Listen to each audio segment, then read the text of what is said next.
Now to the US and that disturbing news of another assassination attempt on Donald Trump. This one thwarted, thankfully, but unthinkable really that a bloke with an assault rifle could get to within a few hundred metres of the former president on his golf course. Police recovered an AK-47 style rifle, a scope, a GoPro and some other equipment, and later arrested the suspect, named as 58-year-old Ryan Routh.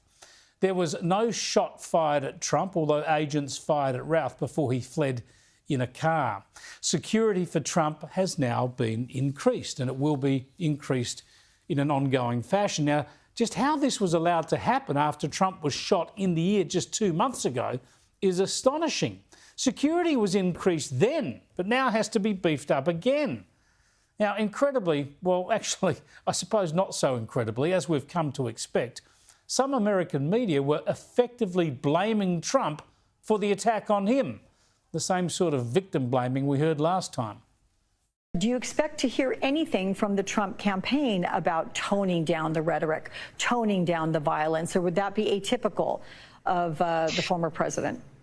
Well, Alex, remember back to the assassination attempt on President Trump's life and how, there was talk of a new tone, and then the Republican convention was, by Trumpian standards, muted. And it did seem like he was, just trying to take it down a few notches. But then by the end of his convention speech, we were kind of back to where we started.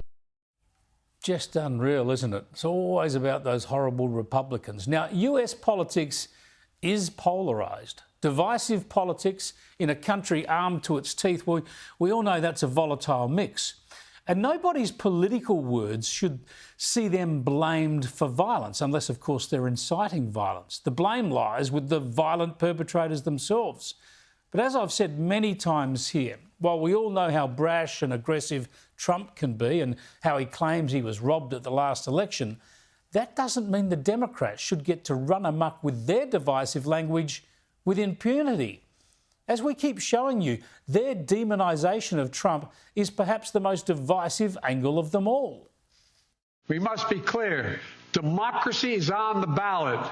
They know Trump won't hold autocrats accountable because he wants to be an autocrat himself. And as president, I will never waver in defense of America's security and ideals, because in the enduring struggle between democracy and tyranny, I know where I stand. There's something dangerous happening in America. There's an extremist movement that does not share the basic beliefs in our democracy. Democracy is on the ballot this year. Yeah, this is anti-democratic itself, isn't it? To argue that a vote for your opponent is a vote against democracy. It's absurd in a way too, but sinister as well, because it raises the stakes to an inflammatory level. And when you go to the social media accounts of this alleged would-be assassin, there's that same language repeated. Democracy is on the ballot. We cannot lose. Again, it's the violent who are to blame, not the politicians. But if politicians promise to lower the temperature, then that's what they should do. After this drama unfolded, Donald Trump tweeted that he was fine, and both President Biden and Vice President Harris tweeted their concerns too. There'll be more fallout on this tomorrow, no doubt. It's deep in the night in the US now.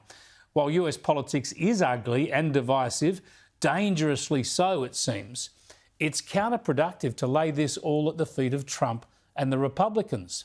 The Democrats keep saying they want to bring the country together, and then in the same breath they demonise their opponent, inflaming division. They love to talk the talk. It's got to be time to walk the walk.